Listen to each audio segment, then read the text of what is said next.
I'm making this video to discuss my experience at Gatlinburg Falls Cabins. It was the worst kept cabin I've ever stayed in.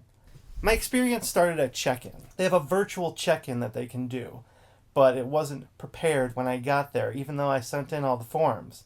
When I got to the front desk, the cabin is supposed to be available at 4 p.m. We got there at 5 p.m. and the cabin still wasn't ready.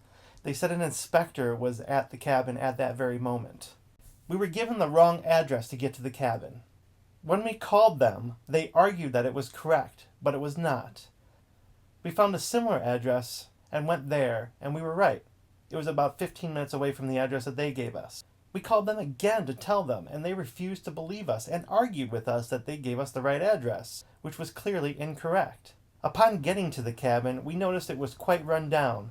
Litter all around it, the hot tub didn't work, there was broken glass and trash on the decks, the cigarette disposals were full, there was charcoal dumped by the grill, the pool table was stained and disgusting, the blender didn't work, there was trash and leftover items under every bed and every nightstand in every room. They had 2 refrigerators, however one smelled so badly like fish that the moment you opened it, the entire first floor stank like fish. Several of the rocking chairs on the decks were dangerous and broken. They advertised Wi-Fi, which didn't work. We had people with us in college that needed it. The next day, we called several times again about the issues. They said we were on a list and they would be dealt with. After nothing happened, we called again at about 5 p.m. and spoke to a maintenance guy who told us that we were not on any list and it was the first that he had heard anything about any of this. This shows what great service they have and how competent they are. The maintenance guy, when he did finally come, got lost because he didn't have the right address. What a shock. He tried to figure out the hot tub issue, but didn't even know where the fuse box was. He walked into several rooms where people were or were sleeping without knocking, and that upset a lot of people. Imagine waking up and some strangers looking around your room out of nowhere. He finally found the fuse box in a room that was locked in the basement, which is where he should have looked in the first place, and finally fixed the hot tub, which was a fuse issue. When we opened the tub, we found a bunch of spiders in it. He, quote-unquote, cleaned the fridge, but it did nothing. It continued to smell like rotten fish.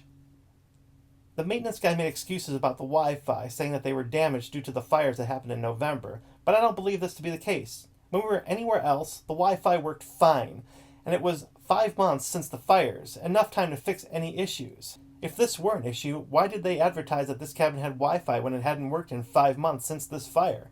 As our stay continued, we started getting phone collection calls because the cabin phone bill wasn't paid for.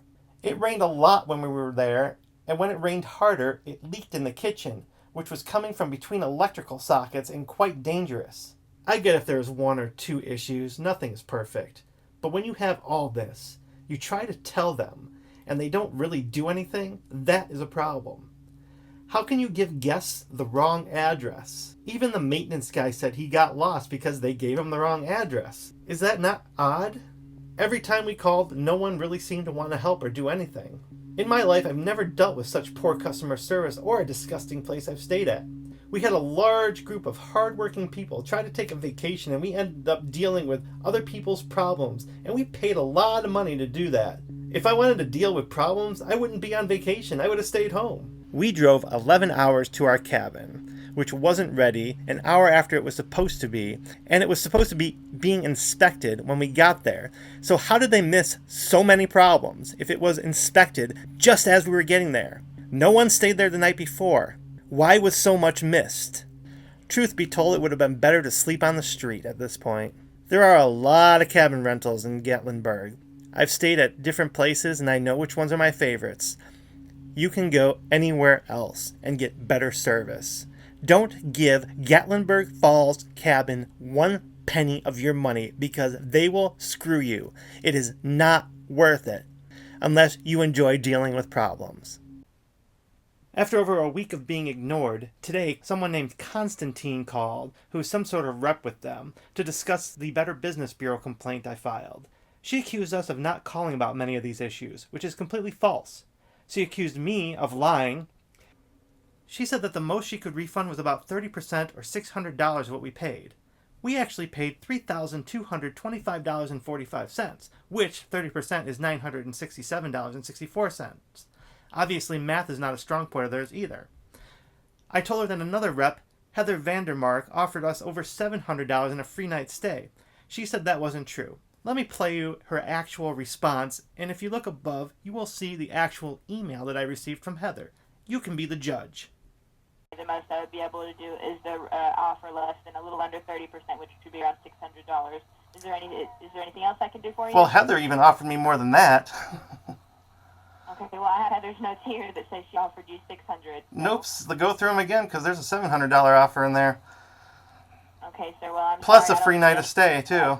I've got it documented. I mean, see, this is just a perfect example of how you guys are not reading or doing whatever, sharing the exact same information. I've got it all in front of me. Your reservation is open to anybody in our company, and I can look through and see the same thing Heather's seeing, and unfortunately there's nothing notated in here about a $700 refund.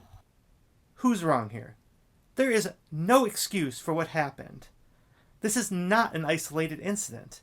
You can look them up on Yelp, Facebook, TripAdvisor, anything you want, and you will see countless examples of exactly what I am saying right here.